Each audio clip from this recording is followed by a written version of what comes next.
Yo, welcome to another installment of Noob Chess Analysis. Today we're going to go over a heartbreaker.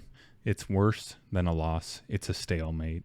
It's a stalemate where I was up so much material. It's ridiculous. There's no excuse for this except that I am a massive noob.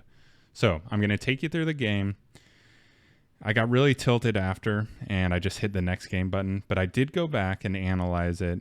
And when I analyzed it, I realized this is such a weakness in my game that I need to fix this immediately. So I did some drills on the end game, and I want to show you those at the very end of the game. So stick around if you're interested. If you stalemate a lot yourself, it will be good to see. And I think I'm cured of at least this situation. Very easy, very noob situation. Anyways, let's dig in. I was black here, and we got d4, so I'm playing King's Indian. And we got the Queen's Gambit here. And I'm just going to develop normal King's Indian. This was interesting that he actually fianchettoed after Queen's Gambit. I have no idea what this is. If this is actually an opening, I'm sure it is. I'm sure it is. If you know what it is, let me know.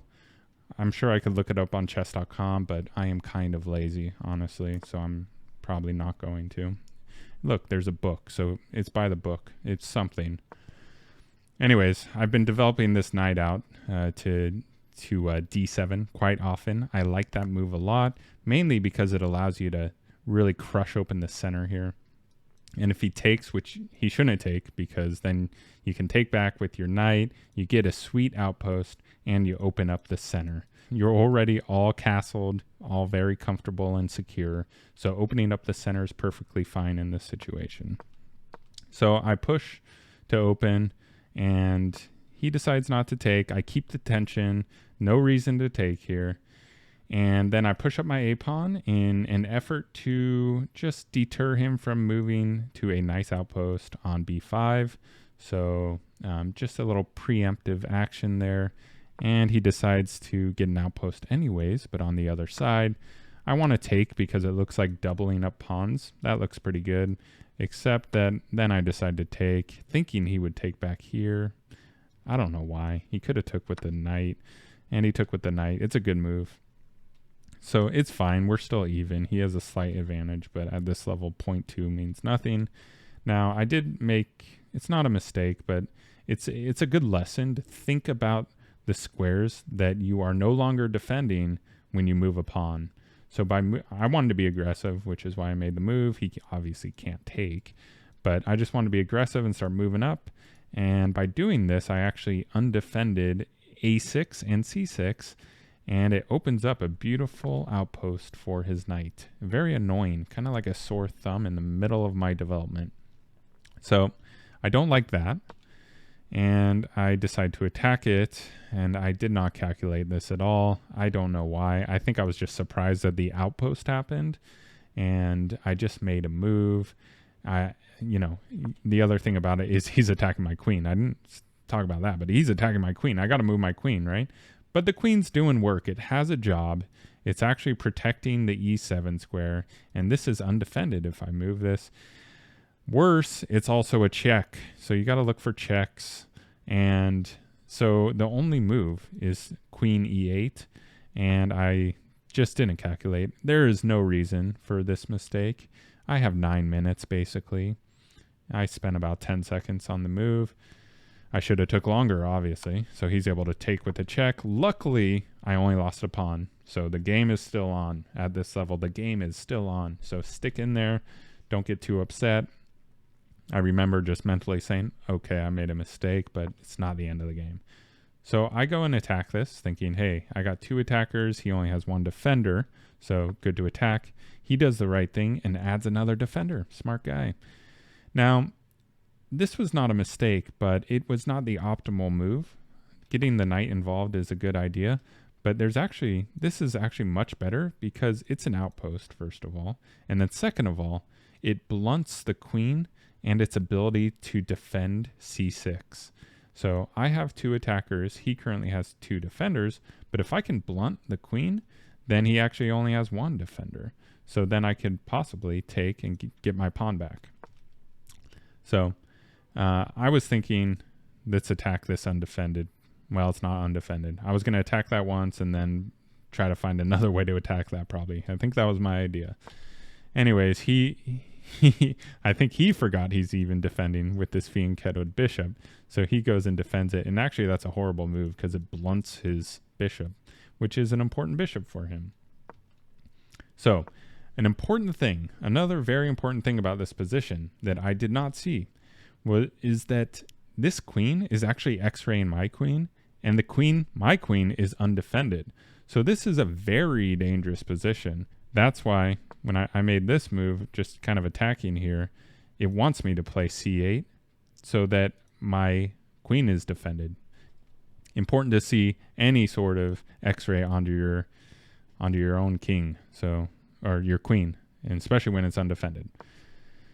All right, so this one I'm putting pressure. First of all, he just defends this. This move actually is not great because this is an undefended rook, and he's got back rank issues. These are not fatal back rank issues because the knight can move. The bishop can move, sorry. But right now it's undefended, so if we were to trade, he would not be able to take because I would be able to take his rook. We will get to that. Anyways, I finally discovered that I'd put some pressure on here, even though he's got two defenders. He doesn't really have to react to this. But I did realize that this would blunt the queen from protecting c6, and I would be able to get my pawn back. He moved here, and then I got my pawn back. Now, another thing to be careful about is any kind of pawn move that discovers attack on your queen. So I was aware of that. I was looking out for that. Now, this position is complicated. Another thing to be aware of is that I put a piece in between our queens, and my queen is undefended. So if he had a way to like move his pawn out and put pressure on this knight, I may not be able to move that knight, and I would lose it. Because if I try to move out of the way, that's the good move, but we'll get to that. If I, let's say, moved it out of the way, he's going to steal, kill, destroy, maim my queen.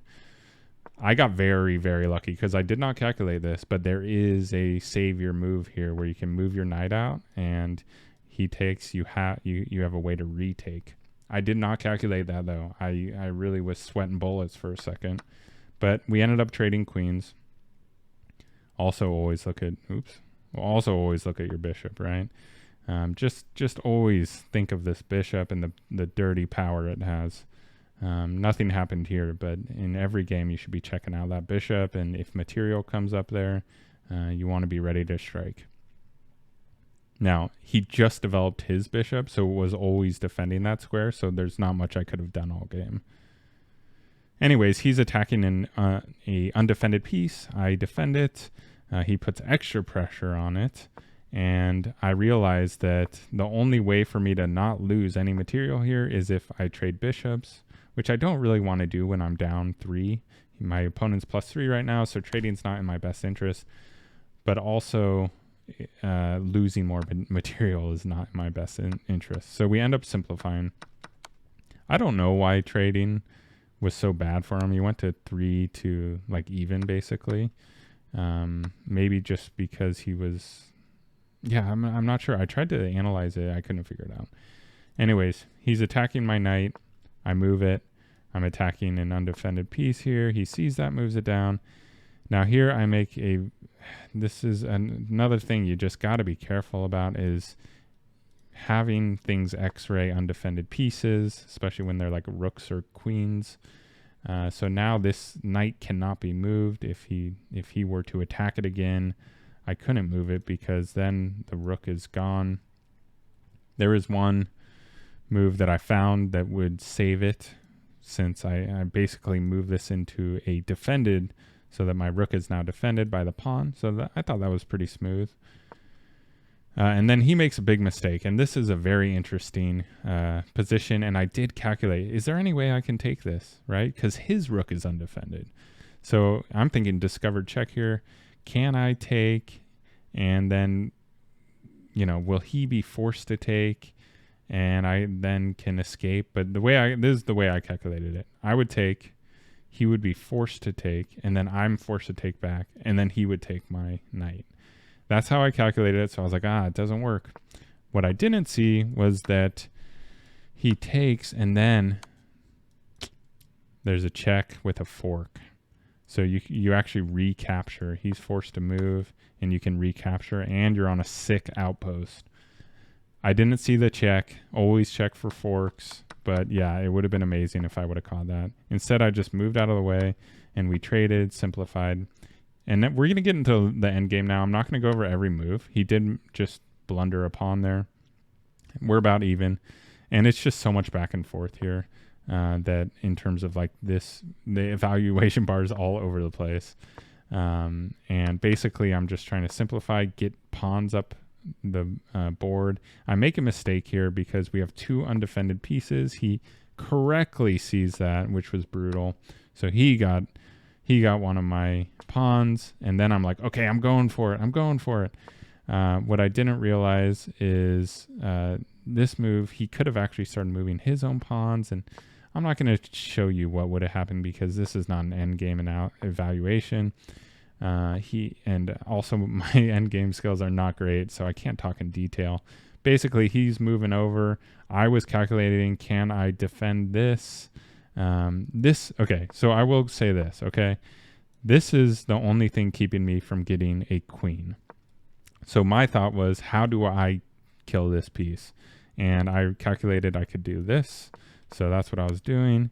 And I actually ended up taking his bishop and then escaping. And now we get into endgame. Move your king up, get it involved, and try to get I'm in a good position here, okay? I'm just trying not to blunder anything. So just simplifying, and we end up with this position, which I'm ahead by quite a lot. And now I want to gobble up I'm trying to gobble this, and it works. And now this is a extremely winning position. I'm 57 ahead, right? I'm going to get a queen. This is just embarrassing, honestly. I got to get better at this. This is embarrassing, and then the stalemate's even more embarrassing. But I do end up getting the queen after, I don't know what move we're on. 93. We're on 93, and then I have no idea. This is so sad. I don't know how to checkmate. I'm like, okay, how am I doing this? How? And then I stalemate. You cannot believe how tilted I am at this moment. Just so tilted. I am so tilted. I didn't even want to think about it. And, you know, it was good when I went back and just analyzed the game and realized, okay, I need to drill this end game. And I think it's the most basic end game is when you have a queen, you're up a queen. I'm up a queen and a knight. So really there's no excuse for not being able to finish this. So let me take you to the drill that I did. It's on chess.com. You can actually go to drills and basically this won't show you the best way to do it, but I did check out a video and it was very, very helpful. So I'll tell you what I learned basically. So first you can put a check in. And I'm playing a computer now. He will be forced to move. Overall goal is to get your opponent's king into one of these squares. And then your next, let's say like we get him in this square. The next thing you want to do is get your king right here. And at that point, you can do a checkmate. So I'll take you through it. So basically, once you have the king in position, you move into a spot that is a knight's throw away. So I can move here, and once you're in a knight's throw away, after this, you just follow him. Whatever move he does, you do the same move until he ends up in the corner. It will naturally decrease the squares that he has available. So see, I'm just copying him, copying his moves. And at the end, he's going to end up here. So up, now he's there. Now you don't move. Be careful. So now your next goal is to get your king here, and then you deliver checkmate here. So right now, his king can only move back and forth, back and forth. So you can literally just get this guy going, and he's going to move back and forth, all the way till you get him here. And now you have checkmate. And that's how you checkmate with a queen when you're up material. Hopefully this is helpful. Check me out on Twitch, twitch.tv/yobeebs. All right, catch you later.